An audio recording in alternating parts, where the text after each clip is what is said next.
Hey there, my friend. How are you doing, Hi, Pam? how are you, Karen? I am hanging in there. What's going on with you today? I just enjoyed a beautiful, sunny, like 73-degree day, like just a perfect Gorgeous. day.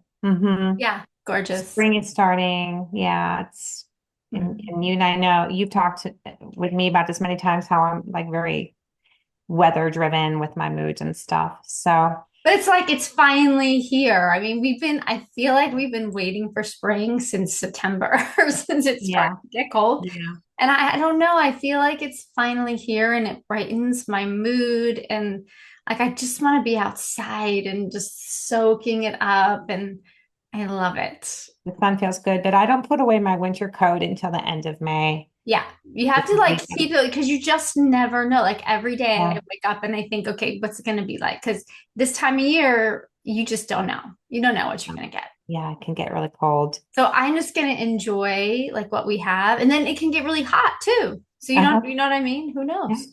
yeah, Maybe not as far north as you guys are, but in Maryland, yeah, even like this time of year, you could have 80s. You just don't right. know. You just don't. Yeah. It's like the season of I don't know what the weather's going to be. Uh-huh. So it's It's a like, wide range. yeah. I was thinking, I know we always say this at the end after we're done with the episode, but I feel like I have to say this before because it may like people who maybe don't listen to the end, maybe they don't hear this, but I just have so much gratitude for our listeners, the people who are in the trenches of this with us, the people who download every episode and are here and let us know that they like everything we're doing. The um, topic for today is actually a listener brought this topic to us. And so it's just so cool. And so if you are loving and in all the like places that people listen, like all over the world, I mean, it's Yeah. the coolest thing that our little conversation that we're having, Yeah. it gets broadcast around the world. What And was that little island I asked you about that I said, oh, we have like four listeners there. Do you remember what I asked yeah, you where about? was that? It was down by Australia, I think. Yes, dang, I asked you if it was a did it just cruise say ship. Oceania or something? Yeah, Because that's something just like that. I was yeah, like, it's are because these that's just people all on the areas over there. cruises? Like, yeah, I mean, it's Yeah. so freaking Yeah. cool. And so if you're listening, like this topic today, it came from a listener. So if you have something that you want us to talk about, if you're over 50 and you're struggling with something, we're not experts in this. We don't always have the answers, but we're pretty good at research and we're great at talking. So We give us are. that text. It's right at in your podcast player. Send us that text. Let us know or leave a comment in YouTube. Let us know what you want to hear. I just had to say that before we even got into the Yeah. episode because I'm so grateful for all of our listeners and Yeah. I want to, feed whatever it is that they need, whatever they Yeah. want. So Because I just we wanted to talk mention that. about this a lot, how this is our little hobby in it. We look forward to it. And just a shout out to my friend Mary, who listened to the Frenemies episode and was wanting to call me and talk to me about it one day. And oh, we had a blast. That was really fun. That's She, so she cool. loves you, Karen. She thought like you brought up like so many things that she hadn't thought about, a problem she was having with one of her friends. And it was really cool because I got to, talk to her about it. So Oh, did you say loved it. Mary is her name? Her name is Mary. Mary, She's love a you. relatively Thank new you so much listener. for listening. Yeah. What's that? Yeah. So, yeah. And we give shout outs here. So, get in We touch with us. do. You might We get do. shout I know outs. Joan is still listening. She always brings it up to me when I see her. I know there's other friends that listen of yours Yeah. as well. But yeah, we're loving it. So Yeah. Sheridan, Ginger, of course, we always hear from them. I think Cynthia listens too. So yeah, Yeah. it's been fun. It's really cool. My friend Karen, I know that she listens, so shout out for her. I mean, we could go on and on, but We I just could. wanted to say, yeah, thank you to our listeners for keeping our spirits up so that we can keep doing this for you. The more Yeah. comments you give us, the more ratings you give us on iTunes, the more that we know that you appreciate this content and you like what we're putting out there. So keep doing that. We love it. Okay, so today we're talking about something really interesting. And like I said, it's a topic that one of our listeners brought, and it's about expectations in adult relationships. So basically, expectations when you're over 50, because that can really change. So when you brought this topic to me, I thought this is really interesting because the expectations that I've had for the various people in my life when I was young, real young, versus like my 20s and 30s, and then now have really evolved. And I bet you would say the same thing. Ev- did you say evolved? Yeah.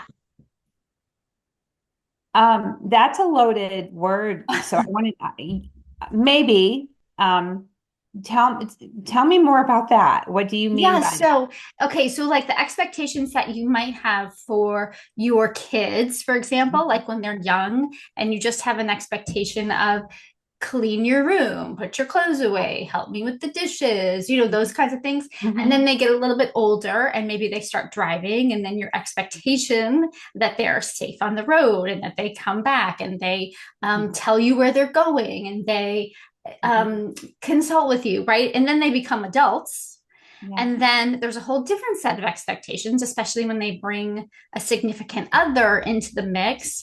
Mhm. And then you kind of have to think about how you are still their parent, but you're not still their parent who really can tell them what to do. You kind of go from the parent role to the more supportive, not friend, because I don't believe in being friends with your kids, but the supportive kind of person in their life, right?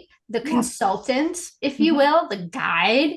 And Mhm. so my expectations of what they're going to give me and what I give them has changed, right? So that's just one example, but there's Mhm. so many kinds of relationships where I think that as you get older, those expectations change. And then there's the fact that you got older, right? And Mhm. so maybe the kind of expectations you had when you were 30 that were probably like hard and fast and everything was black and white, maybe you soften a little bit as you get older and you don't expect as much from people, from the world, from whatever. So that's why I'm saying that they expectations of your relationships, Yeah. they can change over time. Now some of them won't, but I Yeah. feel like a lot of mine as I've gotten older, they've either become more important to me or less important. So I feel like they've evolved. I don't know, but I figured that would be true for you, but maybe it's not. Um, I've lowered my expectations Yeah. on relationships, like very low, Yeah. due to disappointments along the way. Yes, Yeah. So yours have changed have too. gotten, Yeah. yeah, And that's such, I love very low. what you Mhm. just said was so fascinating. You Mhm. lowered Mhm. your expectations due to disappointments Mhm. along the way. Yeah. And so I'm talking about it in terms of like you're talking about lowering. I use the word softening. And so I wonder, do we lessen our expectations because of disappointment? Is that like why do our expectations change? Is I, disappointment one of those reasons? I wrote that question down to ask you, and then I wanted to answer it myself, and my number one answer was disappointment is what led me to lower expectations in most of my relationships. Yeah. Yes. Yes, That's disappointment. interesting, Hmm. especially with people you still have to have contact with, right? Like Yeah. your expectations might not lower for a new friend or for somebody who isn't going to be in your life for a long time, but somebody who's going to be there for a long time, if they've continued to disappoint you, yet you can't get rid of them, Yeah. what other choice do you have but to lower your expectations? Right. Yeah, because you don't want to be an angry person who gets your feelings hurt and you become a victim and then you don't talk to the person anymore. You Or don't you really want become passive that either. aggressive Right. or just Right. aggressive or silent and you don't Right. say, like, you don't want those things to Yeah. fester. Yeah. I mean, because we all know that we've had family and friends who have done the silent treatment and you know exactly what they're doing. And along the way, we did something to hurt them, I guess, and their expectations. So Because they had an it goes both expectation. ways for sure. There's Yeah. so much hurt that and anger and frustration that comes from our own expectations of others. Something that we really need to think about, like really go in. And so I started thinking about this. idea of expectations, and where do they even come from? Like, how do we even develop our own expectations? Mm. So I Mhm. came up with a list. You tell me if you think this is true. So Mhm. I think your expectations start very early, like even before you know how, like what speaking is. Like you expect that your parent is going to feed you and clothe you and take care of you, change the diaper, right? Even though you don't have language for that. So that would be like based on like your childhood, right? You start to form expectations. And then Mhm. so how you're parented would Mhm. inform those expectations. And then, like, I would say cultural expectations and societal expectations come into Mhm. play too. Like, when I Mhm. say cultural, I'm talking about my mom being an Italian and what that means to the family as the mom, as the center of the home, and kids come first and everything else comes second. And that was made very clear to me, that expectation, Mhm. that that's not wasn't just my mom's role, but that's the role that I would play. And the way that that presented itself in my life was, well, whatever you're doing, whatever you're going to school for, it doesn't matter that you're going to college and that you're getting good grades, and it doesn't matter that you're then getting your master's degree and all of that. This doesn't matter because that's like a hobby, because your role is a mom. So the Mhm. expectation was that I would put motherhood on this pedestal and everything else would trickle down. So I Mhm. see that as cultural. Like, Mhm. do you think that there were things like that that happened in your childhood to inform what your expectations were of people and of the world? Oh, absolutely. With a very strong mother, you and I both had very strong mothers. Yeah. And they had high expectations of everything, and that was good, right? But with those super high expectations, they probably had many disappointments in their lives as well, just as you and I can say we do. So, Yeah. yeah, So do you feel 100%. like you were able to change your expectations from those that your mom had, or do you see yourself repeating the same patterns that she did? Um, I don't think I changed much. I think I've done everything I've done to make her proud of me. So maybe that's it's a loaded question because I guess it would be situational. Yeah, yeah, yeah, yeah. Yeah. That's tough. That's tough. Hmm. I also think that I wrote this down too. I think your personality type, which I think is something that's you're probably, I mean, it's probably a little bit of nature and nurture, but I think a lot of it you're born with. So your personality type, I think, would come into play as well. Like, are you naturally an avoider? Are you naturally a nurturer or a caregiver? Because those things would impact Yeah. your expectations as well. So I think your Mhm. personality Yeah. will come into play. And then I think something we don't talk about enough, but I think really impacts your expectations, are any past hurts, any past trauma, any past difficulties that you have been through, that will. And I think that word disappointment, like that you said earlier, comes into play. Like Hmm. any kind of past difficulty will Hmm. then impact your future expectations. Yes, that is very, very true. Yeah. So what do you think?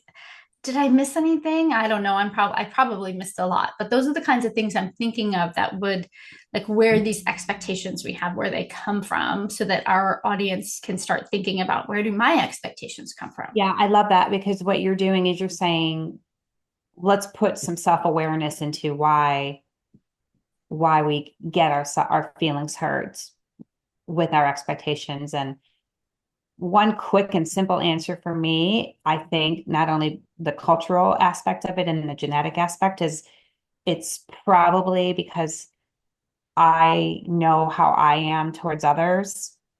And I think that that's like you kind of you're supposed to be like just a giver and expect nothing in return. I do know that. I was raised that way too, to be a giver. Yeah. But I do think though that if you are in a relationship with other givers, it's much easier Mm-hmm. than if you're in relationships with takers, right? Because any giver is going to keep giving until their expectations, you know, and maybe they don't have expectations, but somewhere along the line, it's going to break down and hurt you is what I think anyway. What do you I think about that? agree. I mean, think about that person who's trained to be a giver. And like you said, we were both trained that way to be a giver. It's kind of the nurturer role, give, give, give. Never Yeah. ask for what you need. Hmm. Somebody always has it worse than you, right? That kind of thing. Eventually, that's going to wear on you. I don't think you could, I don't know that you could do that for life, especially when you're in relationships with takers, takers, takers, takers. Yeah. Even givers have their breaking point. Givers have breaking points. Yes. And that giver personality could happen in all your relationships across the board, starting with your husband down to your like through your family and even at your job, just Yeah. depending on what your personality is. Yeah. Um, it Yeah. goes into social aspects, it goes into professional aspects. It's just very, like you said, it kind of is along the lines of the nurturer, the caregiver kind of thinking. And a lot of us mothers, are like that, I think. So, Mhm. I mean, I tell my boys, you better be givers in your relationship, so that your wives, and I hope that they're marrying givers. I think they are for sure. But that's what works best in relationships is both givers. So Yeah. Yeah. You're absolutely right. Although I bet that is less common. I wonder, is a giver attracted to a taker unconsciously? I don't know. like you want to fix the person, they want to fix the person maybe, Maybe or they want to they fix wanted them, to or take maybe care of it's them. comfortable because that Hmm. person is a taker and you're comfortable in the giver role. It just like, it's not probably the healthiest relationship, but it's like you fit. You know what I mean? It's like a puzzle piece. You fit together, but I just don't think it would last It because wouldn't last. that's a tough one. Because There's again, no the way it giver lasts. is going to break and the taker is going to keep taking. Yes. Yeah. Yeah. Boy, that segued quickly to that, right? That got into right in there with that question, Karen. Yeah, it's interesting. And then the other thing that I think is interesting is that most expectations that we have are Hmm. unspoken because we haven't, especially as women, we Hmm. haven't made our needs clear. And Hmm. so we may have these invisible expectations, Yeah. but we don't tell the person that we're in a relationship with that these are our expectations. Like, and you don't have to say, okay, this is the list of my 5 expectations. You have to say, this is what I need. Like, this is what I need. Like, my biggest expectation in any relationship, it doesn't matter whether it's with my kids or my spouse or my parents or a coworker, like across the board, I have my biggest expectation is honesty. And so I know that I've made that very clear to the people in my life Hmm. that I expect honesty. That's like a deal breaker expectation for me. Yes. But I do know that there's other expectations that I have that I don't make clear. Like Hmm. I expect something, I don't know, maybe I'm afraid or uncomfortable talking about it, or maybe I don't even know, maybe it's an unconscious expectation. I don't know that the person hasn't met that until they don't do what I need, and then I say, oh, I guess I did have an expectation. I don't know. Are you pretty clear with people about your expectations and what you need in a relationship? And of course, we're not just talking about romantic relationships here, we're talking about all relationships. Or do you feel like you have some things that are left unsaid? Yeah, I don't think that I mean, I think probably just with my husband is probably the only one that I have to program expectations into. Um, and the kids, when they were little, but as we get into the area of them being adults and getting married and being in couples, I do think the conversation and the expectations of like, holiday sharing and maybe phone calls with each other and how often I would like them. And I think that kind of thing would be really important to set, um, just because you don't want to get your feelings hurt if the person doesn't really understand, why they're hurting your feelings. That's So, so true. That's so true. yeah. Especially with adult children that we Mhm. know a lot of us Mhm. have. I love that you brought up the like, how often should you call? Because every parent has an expectation. I hear all kinds of parents complaining. My child doesn't call enough. My child calls too much. My child stops by too much. My child doesn't stop by enough. Like we all have those expectations, yet who's actually being clear about them? It's Yeah. rare that I see a parent saying, I expect to talk to you once a week or something like that, like whatever it is that they expect. Yeah. And And it it's goes both, it does go both ways, because my husband through the years developed just like he would call his mom just to be a good son if he hadn't heard from her. They never had anything regular set up, but she never calls him. And I remember thinking, we my kind of husband had has this that too. conversation. What's that? My husband has that too. Yeah, and I remember having this conversation with him recently about it because I guess she's like that with one of with the sisters too, but one of the brothers gets all the texts and gets all Oh, the phone that's calls. interesting. Yeah, Why? and I wonder. Huh? they all get their feelings hurt about it, and I'm like, they probably never had this.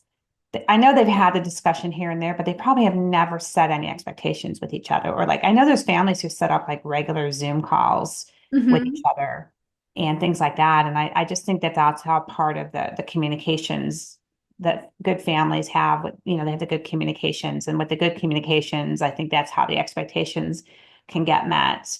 So, or Yeah. maybe not met, but, at least talked about.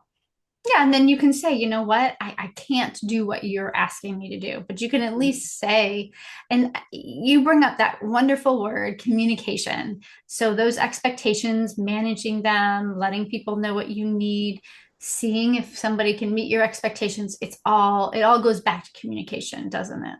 Yeah, it does.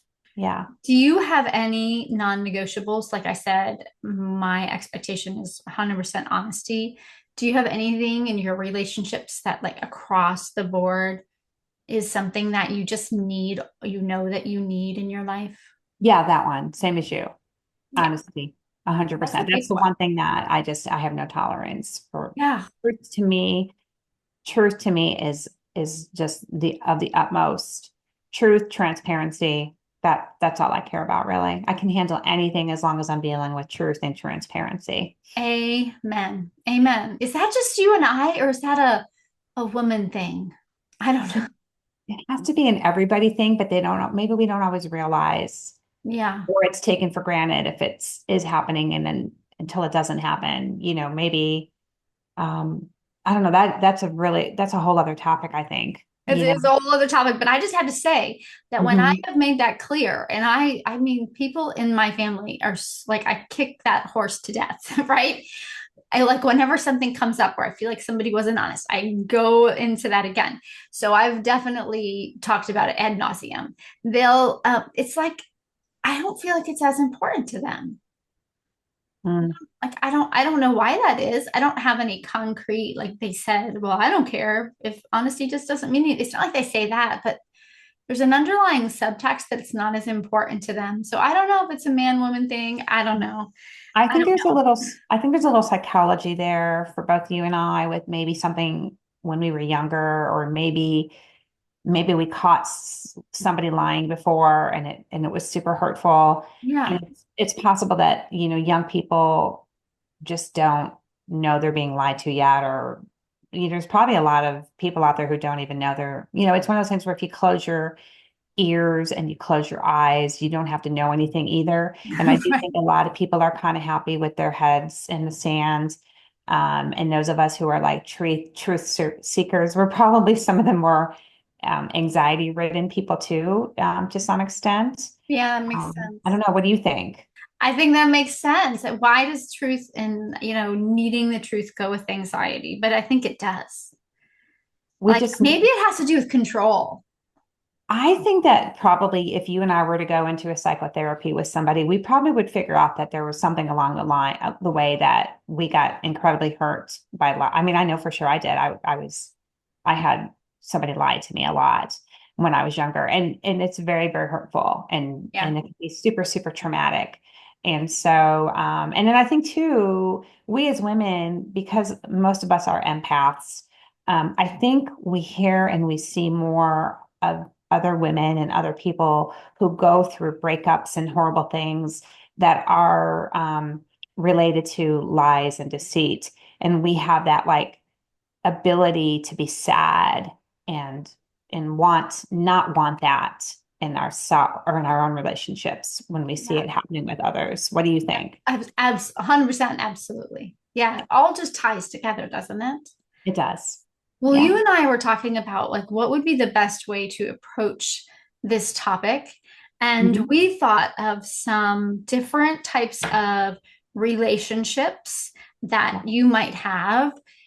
And it'll become clear as we talk about it, but like several different types of relationships Mhm. that you might have in your life and how expectations come into play within those relationships. So I thought maybe we would go through that and maybe dear listener, maybe you can just kind of think about who is that person for me and how is my expectation or their expectation of me, how is that impacting that relationship?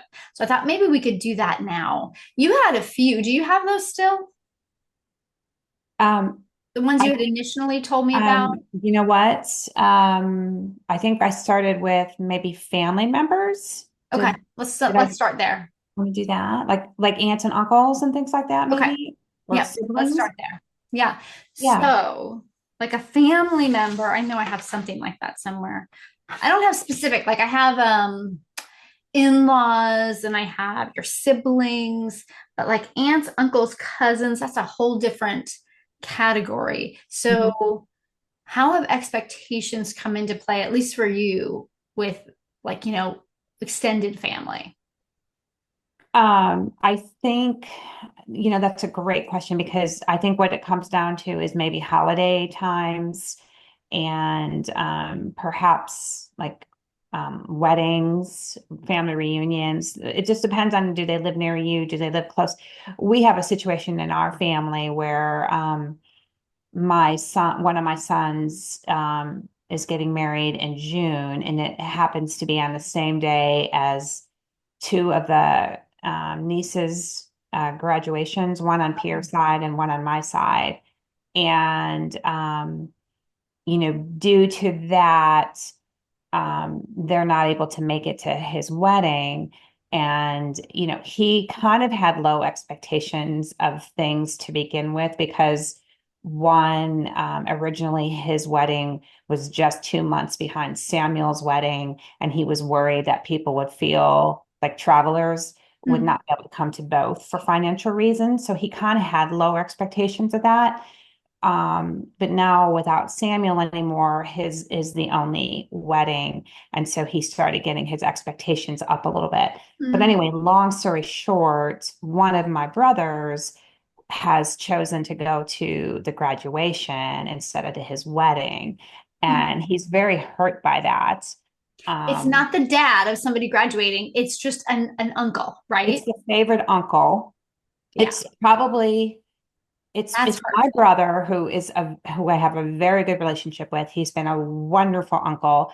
I have no issues with him. He's a great guy, but for some reason he's making the choice to go to the graduation instead of the wedding. And so I just said to Andrew, listen, you're still going to get a present from him. We'll still celebrate with him for whatever reason this decision was made. I kind of know why. I think he's being an avoider because there's going to be somebody there who he doesn't want to see.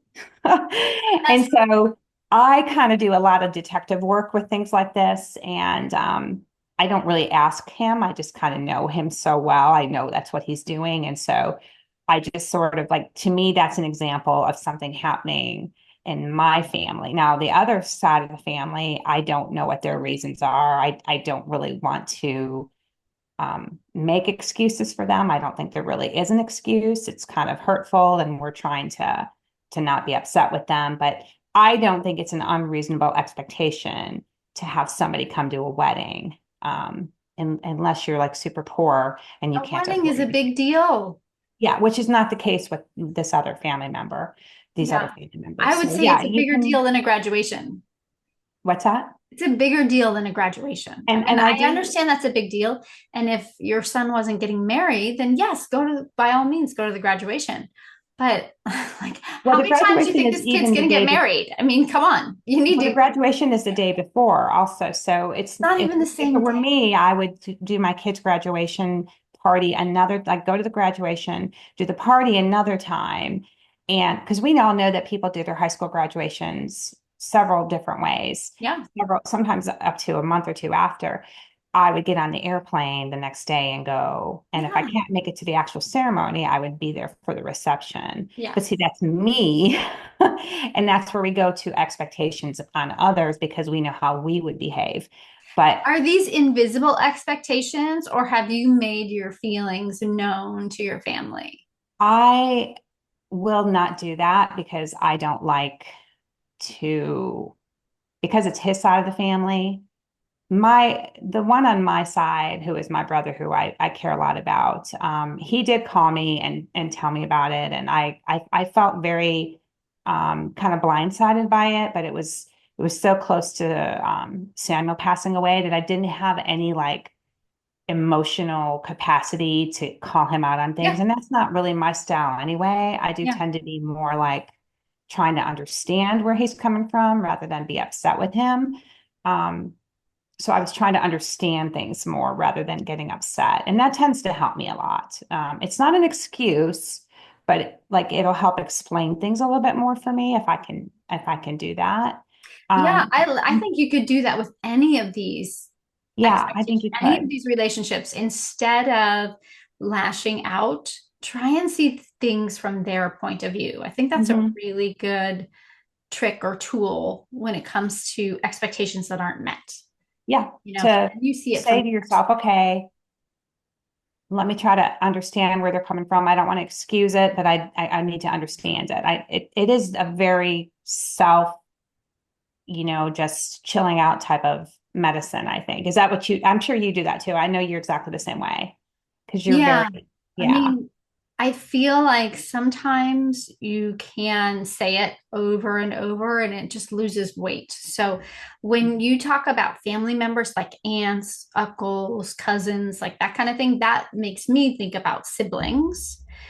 Because the people you're talking about are the aunt and uncle to your kids, but they're your siblings, right? So Right. that makes me think Right. about siblings. And Yeah. I just have to say that sibling drama is real and it's real Yes. because of expectations. Yeah. And as you get older, it's harder to voice those expectations. And I think one of the reasons for that is because of spouses.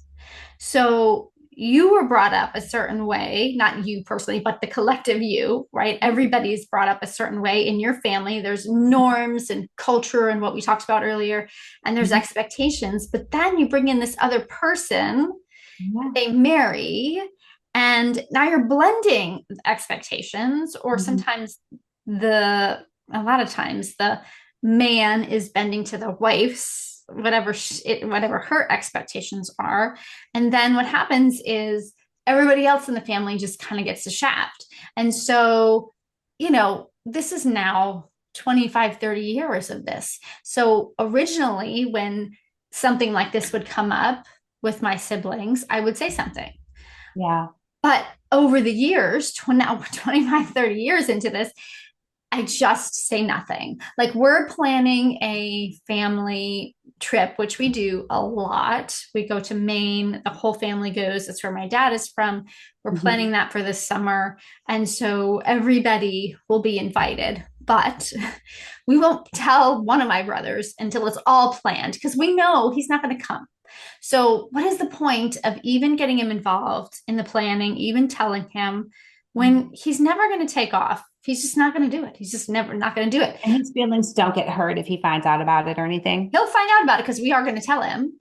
We're just going to tell him later. And no, his feelings are not going to be hurt because he knows he always says no. He Yeah. So no, I mean, you know what? Maybe he has expectations and his feelings are getting hurt that he doesn't mention. I don't know. I don't think so, but I remember early on saying to him, "Dude, this is really important." But years and years and years go by, and then I just stopped. Right? When Yeah. somebody is not meeting your expectations, sometimes you just have to take a step back and say, That's Is You this going just to lower your change at all? Is expectations this to the worth my ground. energy? Yeah. Yeah. I mean, that's exactly what happens. And now, but like you said, you hinted at, well, maybe something happened along the way that made him blow you guys off too. Who knows? Do any of your brothers happen to know? Are any of them close?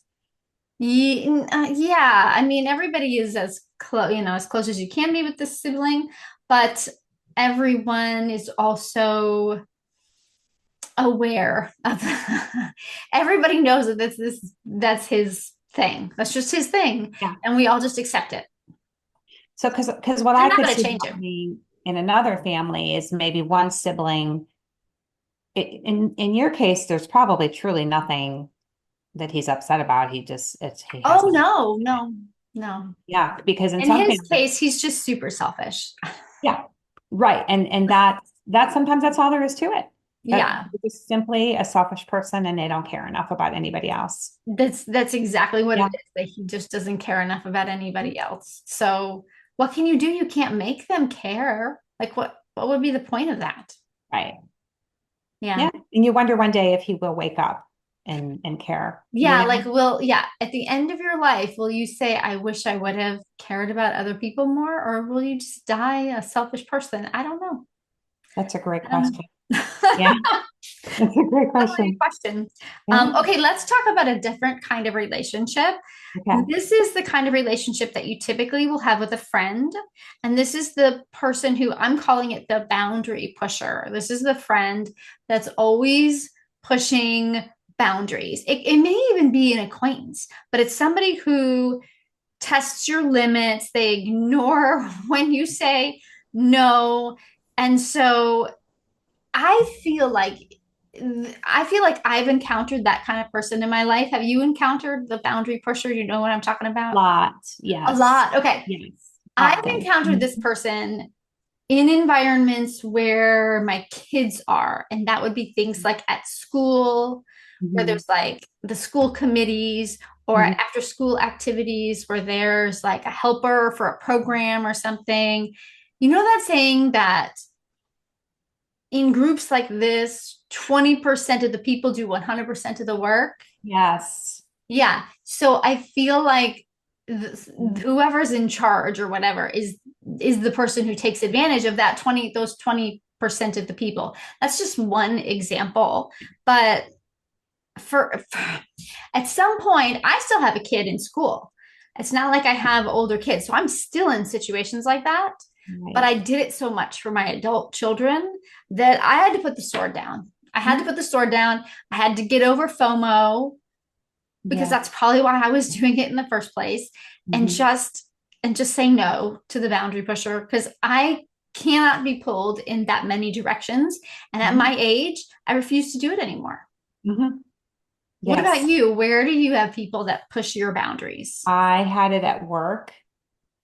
Um, I would say even probably with my own husband was guilty of it as well when we worked together and I was doing the job of four people to save money. I would say that was a huge example of boundary pushing. Um, and and just I would say mostly work, yes. Yeah, And because I haven't been in the volunteerism realm for a while, but back when I was in the volunteerism realm, exactly, you know what I'm talking about. people who, like you said, the 20% people doing 100% of the work, yes, that was 100% used to happen to me, and I threw that resume away. You just have to.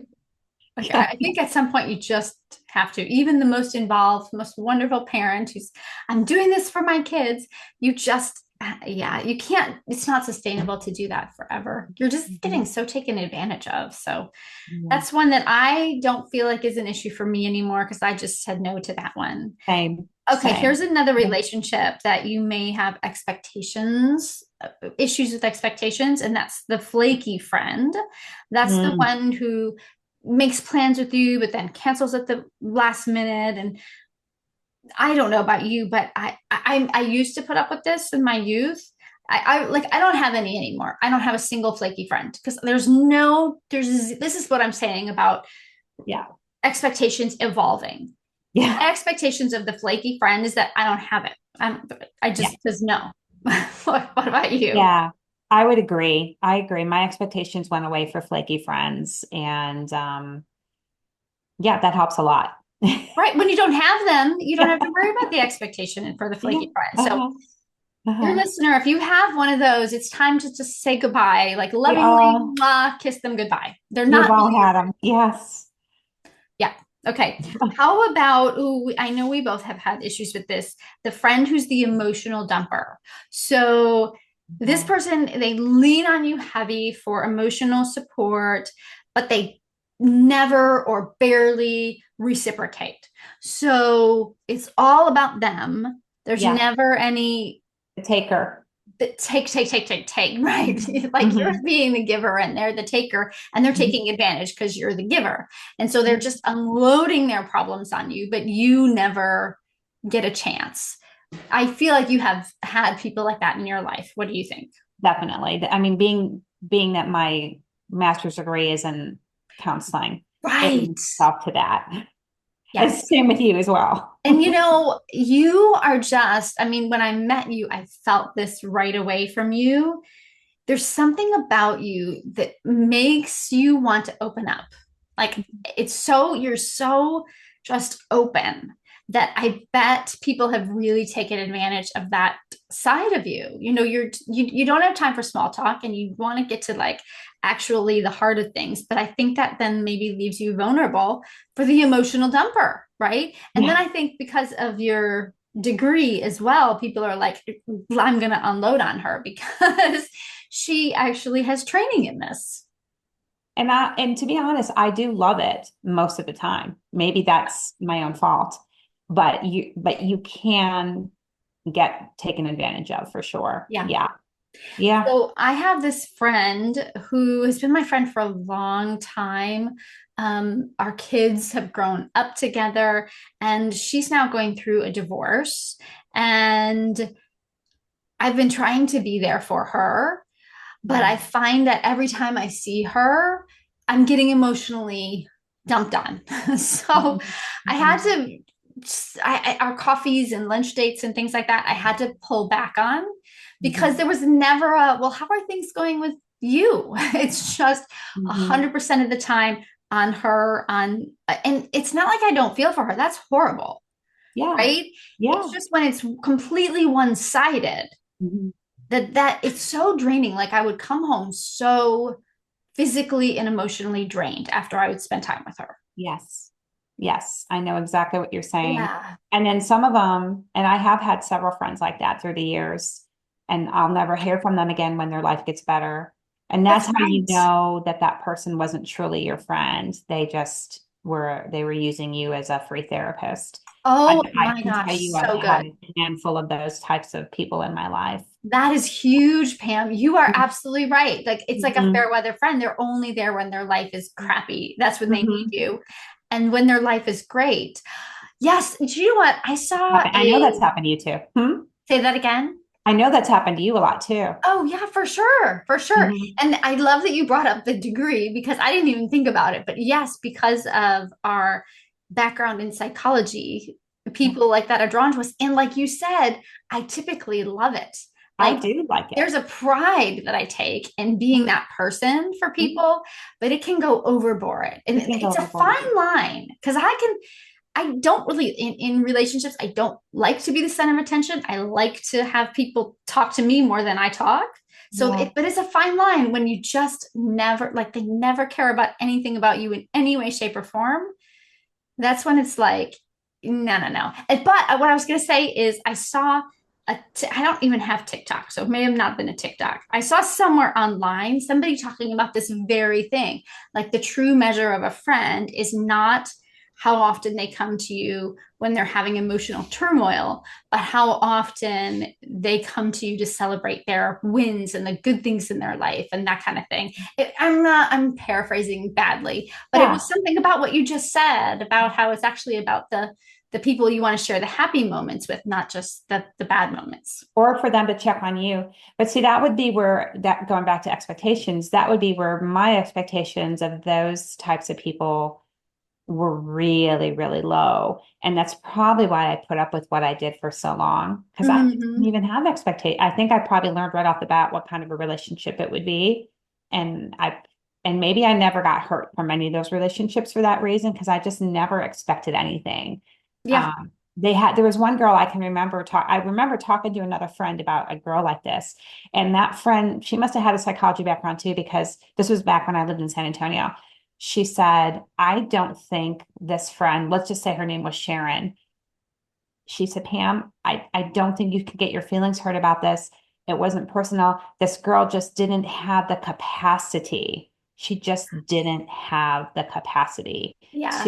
able to be a friend to you. And I was like, oh, you're right. Like, You oh, have no yes, capacity. light bulb. And that's helped me a lot through the years, is to understand a person's capacity when I start getting into a relationship with them. You're so right. It's not personal. It's part No. of their, it's part of probably their childhood, their cultural, societal upbringing, their past trauma or difficult situations, like how they developed expectations, and you, just like you developed expectations, somehow that turned into them being the emotional dumper. And so we have to have boundaries with that person. We have to decide how much time in our life we're going to give them, because typically, tell me if I'm wrong, but like most of these people, like the example I was just mentioning, my friend that's going through the divorce, she's a really nice person. Yeah. Typically, they're likable. They're not Yes. mean or anything. Mhm. They Yes. are always very likable, and I think we're drawn to them for that reason, because they are so likable. I mean, I wouldn't want to help a nasty woman. Exactly. These are So nice people, but they're always very kind. we just sometimes we have to ignore their texts, or sometimes we have to say no to coffee, or just sometimes I'm not in the headspace for it. It's just I just can't do it. But sometimes I go out and I seek it. So it isn't completely, I'm no victim. Yeah, it I feeds definitely something put in us, myself clearly. out there. Yeah. And because I typically really do love having deep heart to heart conversations with my close friends. And so, but there is that, there does have to be that give and take though. There really does. And I would say most of my closest girlfriends are like that. Yeah. The give and take. Yeah. You have to have that in a true, it's like it's a difference between an acquaintance or a friend versus Mhm. a true friend, which we know we only have a handful of in this life, right? Like a true Yes. friend. In our inner circle. Yeah. Yes, where it's truly reciprocal. Hmm. Another one of those relationship types where it's important to set up your boundaries and expectations is with the negative Nilly, which is very similar, I think. And this is, I've never had a problem with the negative Nilly. This is just a hard pass for me. I don't like being around people who are constantly negative. So yeah, I don't know. What about you? Um, I don't think I encounter a lot of that, maybe a little bit at work. Um, but I probably was one myself at one point in time when I was going through health issues. So I do think I probably was a negative Nelly at one point, but Well, I never saw that. definitely I probably here and there, but nothing in like a strong capacity, I think, for me. Yeah. But if it's same kind of thing, if you do have somebody like that in your life, it's important to set boundaries. Mhm. And you can, you know, because maybe it's like you said, maybe it's at work, maybe it's a coworker and you can't avoid them. And so that's when you have to kind of protect your heart and protect your soul and protect your emotions, basically. You know, you can only be around that negativity so much because it will start to impact you. So you have to kind of put like a shield around yourself. And I don't know if this falls in the same category. It does kind of, but I do have this one lady who she just has so many health issues, and I hear about them all the time. And I know in the beginning it it didn't bother me, because I was like, I thought, oh well, let me try to help her, or let me just listen. But then because I never set any boundaries, it just has gotten it gets out of hand. And so I do think that kind of falls under negative, because that person is just they're perseverating on their own health issues. I said something yesterday to her to kind of get her to stop. I just said, "Oh no, what in the world would we have to talk about if we have all these issues?" But I turned it around right away and I said, "I'm so glad you're going to see your doctor this weekend. I feel like you're going to get all the answers you need. And I feel like you're going to come out of it like much stronger, so I felt bad I said that, but then I like quickly added on That's that. hilarious, Pam. And that's so you to then say, you're going to get still always so positive. I I don't love know. it. I felt really bad. But then I come home and I feel so bad about it. Like, oh my gosh, I should have listened better. Like this poor lady. I mean, I I bet you she truly, didn't get it at all. It went right over her and head. I truly do feel sorry for her. I truly look at her and I think I'm so blessed compared to her. She has a really hard life. She's got all these issues going on. I really like feel horrible for her and it does like affect me. And so, But you don't want to hear about it all the time. You know what I mean? oh, And I know it drains me. It does, it drains it's me. And just I draining. like you and I said, we allow it and then we kind of wonder why. That's what I was So going to ask you about.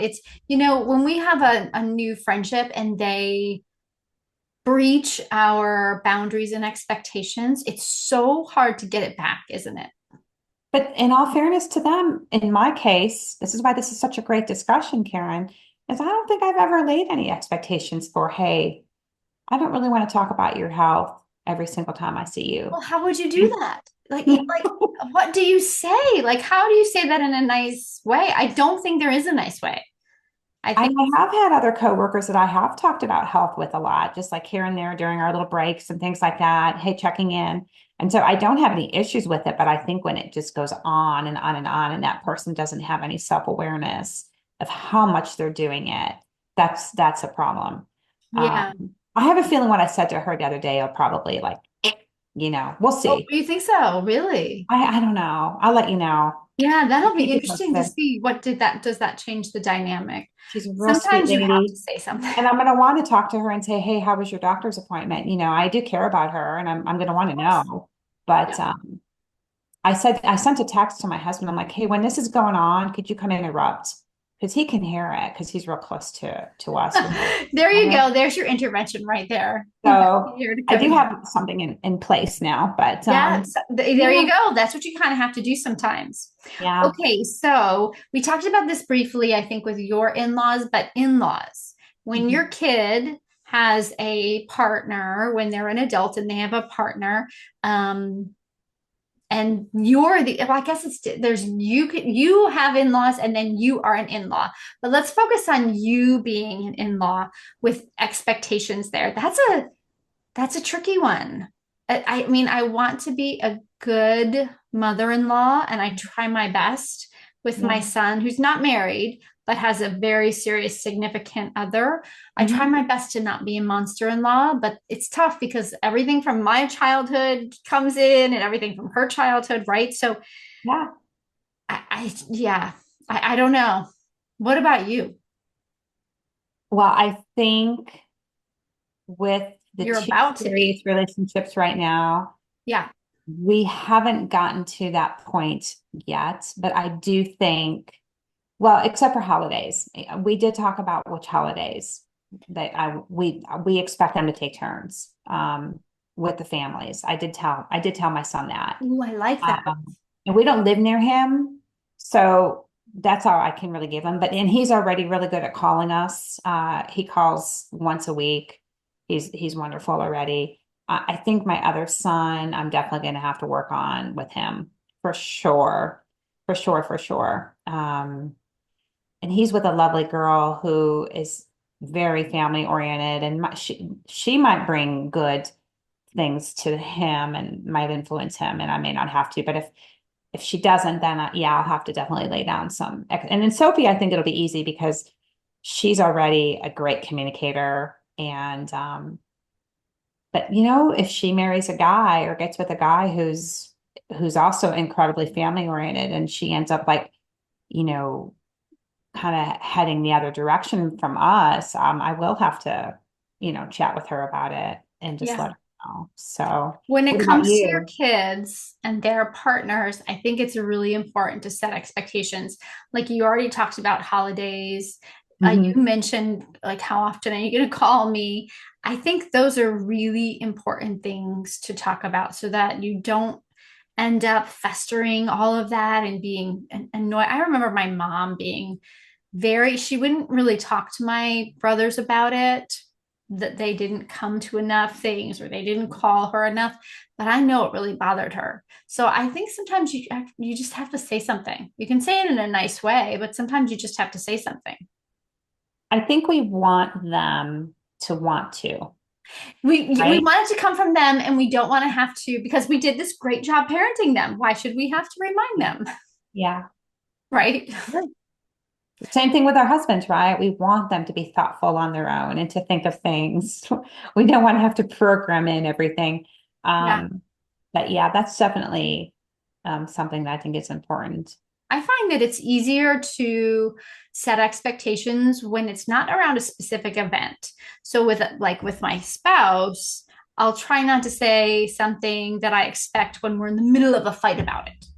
Yeah. Instead, set aside a whole separate time when they're conducive to the conversation and say, these are my needs surrounding X topic, rather than build like adding it on top of when you're having an argument, because then they're never going to hear you.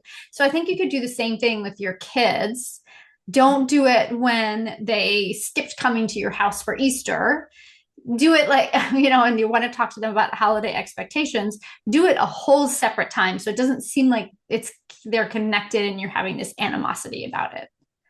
You're making me think of, and you're right, Karen, 100% very true.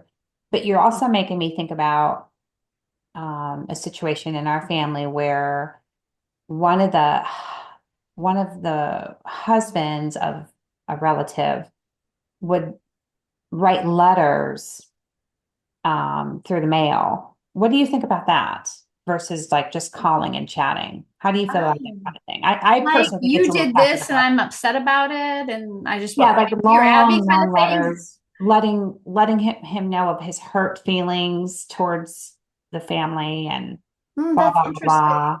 Um, the letters never really went over well. What It's do you think so about hard because it's like a text because there's context clues that you get from eye contact and from it? Hmm. physically being with somebody, or even on the phone you get more than a letter. It's so open to interpretation. Same thing with texting. I don't know. I would say if I did do that letter, I would say I will follow up in a few days so we can talk about this. I think that's Hmm. the only way to do that, right? Otherwise there's so much misinformation, right? Yeah, Yeah. I agree with that. Yeah. But sometimes you're so close to a situation, you're so angry that the best thing for you to do is to get those feelings down on paper. Now, should you send it or not? I don't know. Hmm. No, no, it could be a good tool to write Right. everything down on a piece of paper and Yeah. not send it right away, in Yeah. fact.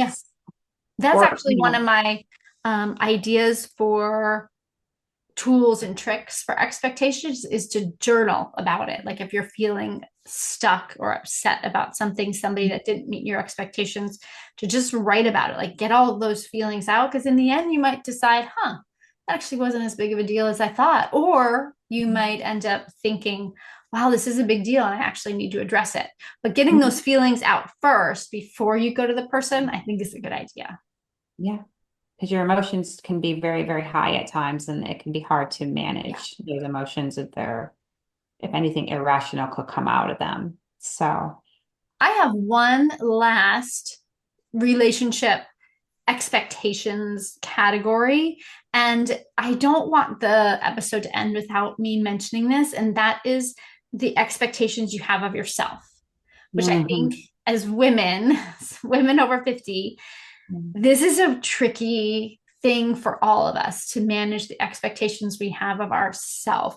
And I think this is what should come first before you're worried about your in-laws and your aunts and your uncles and your siblings and your coworkers and the drama draining friend and the flaky friend. Like before all of that, I think we should know what our own expectations of ourselves are, because oftentimes we're very hard on ourselves. We might be type A, we might have a lot of anxiety, we might have been conditioned to believe you have to be the best, you have to be the Mhm. best mom or the best worker or the best whatever. And so Mhm. managing what you think you're supposed to do in any given situation, I think that has to come first and foremost before, like, the whole people pleasing thing and Mhm. old patterns that you might have that might creep up. I think we have to address that first before we can even tackle these other relationships.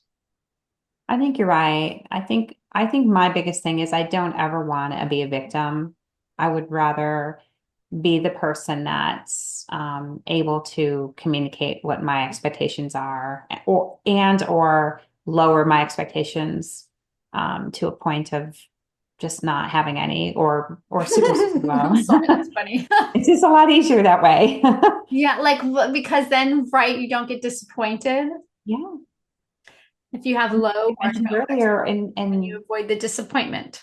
yeah, Or maybe, unless they're unconscious expectations. I don't know. It's yeah, tough. Expectations are really, really tricky. I am letting go of people pleasing expectations in myself. And it's a slow process that I started in my 40s. mm, And I'm getting pretty dang good at it. I got to say that no word as a complete sentence it feels really good today. And yes, 10 years ago, it felt scary. yeah. It's freeing, and I think that somehow you freed yourself of the guilt of it too. Yeah. That's how you were able to let some of it go, I think. Yeah. Yeah. Yeah, for sure. Ooh, this is a big topic. So, just to wrap up, I did write down a few things that I thought might be helpful tools Okay. and strategies for healthier expectations. And I only have a few. I already Okay. mentioned journaling when your expectations are not met, or when you have somebody who's pushing the boundaries of those expectations. Journaling is a good thing to do to kind of say, like, am I expecting more of this person than they're capable of giving? Like your example of the emotional dumper, who it's not personal, it's not something they're doing, right? So if you journaled about that, if you were confused and you journaled about that, you might realize, ah, actually, they can't help it. This is just who they are. This is ingrained in their personality, and it's not personal. They didn't single me out. It's Mhm. just, yeah. Am I getting my needs met? Do I need to communicate better about what my expectations or my needs are? All of those things can happen in journaling. I just think it's a really great way. Light yourself a candle, take a bath, and just start writing and see what happens. Yeah. I do something called a gut check, which is I love the whole concept of a gut feeling, of your instincts, your intuition. I think especially as women, we are very honed to listen to that part of our body. And so we have to take advantage of the fact that we have that. And so listening to your gut saying, are these expectations unreasonable for my spouse? Mhm. Or have I made my needs met known? I mean, and am I getting what I need out of this relationship, no matter what relationship it is? Do I have a feeling, like an inkling, an intuition that something's off here? So we have to listen to our gut check. That's what I Mm. think. Yeah, that's Yeah. good. And then I have something called the expect, accept, adjust model. So it goes like this: expect honesty, accept what is, and adjust your response if you need to. Love it.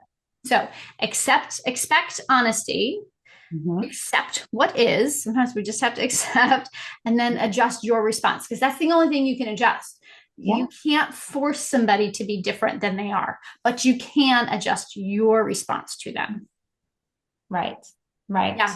And then lastly is the reframe, right? Reframing technique. We use that a lot in psychology. So unmet expectations that you might have in any kind of relationship, it doesn't have to be seen as a failure. It's just information to help you make better decisions in the future. So that's kind of how you reframe it. Like sometimes you might feel like a failure because your expectations weren't met, or somebody didn't meet your expectations. So you can kind of just reframe it as, okay, I'm going to just stick that in the back of my mind and I'm going to remember that for later so that I make better decisions about this person later on. You don't have to feel like you're a failure all the time because of it. That's good. Yeah. Right. All right. What else am I missing? What did I not bring up today? What do you think is important to leave everybody with? Um, I think what I always take away with everything is just, keep expectations low, try to understand where people are coming from, um, be direct but polite, And those three things tend to help navigate relationships, plus the tools that you mentioned. Those are all really good. Um, I think what would be kind of fun for our listeners to do as a continuation of this is bring it into the friendship realm. And I thought it might be kind of fun. I wrote down like 5 questions that you and I can kind of answer about ourselves. So our listeners can kind of hear like our take on things as it pertains to expectations with I love adult it. Okay. friendships. Do you like that? Yeah, let's do it. So we can kind of like spill the tea a little bit, maybe Hmm. for our listeners, Okay. because everybody loves a little bit of spilled tea. And Oh, yeah, always. you and I obviously have our share of historical, friendships and things that have gone along the way. So Yeah. I thought that would be fun. Do you like that I idea? love it. I love it. Okay. Let's do it. Okay. Cool. So, well, you did a great job with your notes and your research on this, Karen. Thank you. Thank you. Feel This like is you get I to just use, started writing and I couldn't stop writing about this because I don't know. I love this topic. yeah. Thank you to whoever brought it to us because I love it. And I would like to start maybe next episode, if you can help me remember, and maybe I'll write it down, is the things that you're teaching us about what to do. I'm going to want you to give me an example of when that worked for you and a time it didn't. Does that sound good? Ooh, that's a good one. Yeah. Okay. Yeah. That's good too. Okay. Okay. I'll put that on my, like, Yeah. I'll add that to the number one thing. But All right, so cool.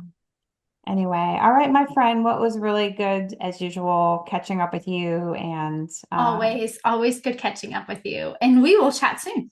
that sounds good. Okay. Good night, Bye for everybody. now. Bye.